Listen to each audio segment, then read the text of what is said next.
John. Thanks a lot, Sarah. The President, on a few occasions, has spoken of Special Counsel Robert Mueller's investigation as a witch hunt. And Hogan Gidley on your team used that same phrase today when asked a question about it.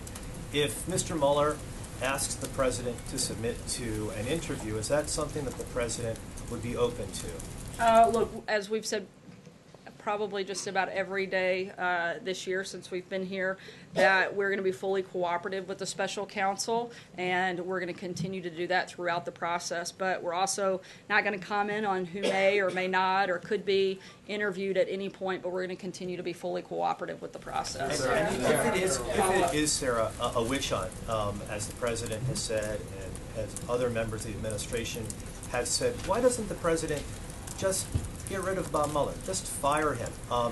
Mr. Gidley also said today that it's wasting taxpayers' money. In that regard, why doesn't he just end the investigation because it's wasting the taxpayers' money? Look, we want to see this come to a complete and full conclusion. I think we all know what everybody in this room would do if the President did that, and I don't think that's helpful to the process. The President wants to see this end, and he wants to see them finally come to the same conclusion that I think most everyone in America has, that there is nothing to this. They've spent the better part, most of you have spent the better part of a year looking, digging, obsessing over trying to find something and have yet to find anything. In fact, a CNN reporter actually admitted over the weekend that when you talk to people about Russia, and that's all we talk about at CNN basically, they say they don't care because it doesn't have any effect on their lives. And I think that what's going to be so interesting to watch this year, one of the things that I'm most excited talking to voters about, is you are starting to see that uneasiness about the economy sort of dissipate. Remember, even in 2016, when we went out to these swing states and talked to voters, there was still this fear that things were suddenly going to turn down again. You don't feel that as much anymore.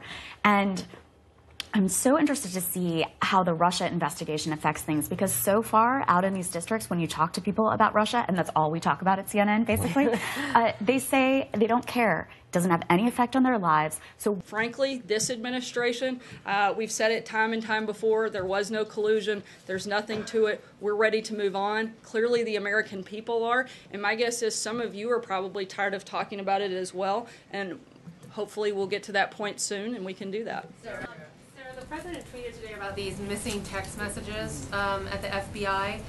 He called it one of the biggest stories in a long time.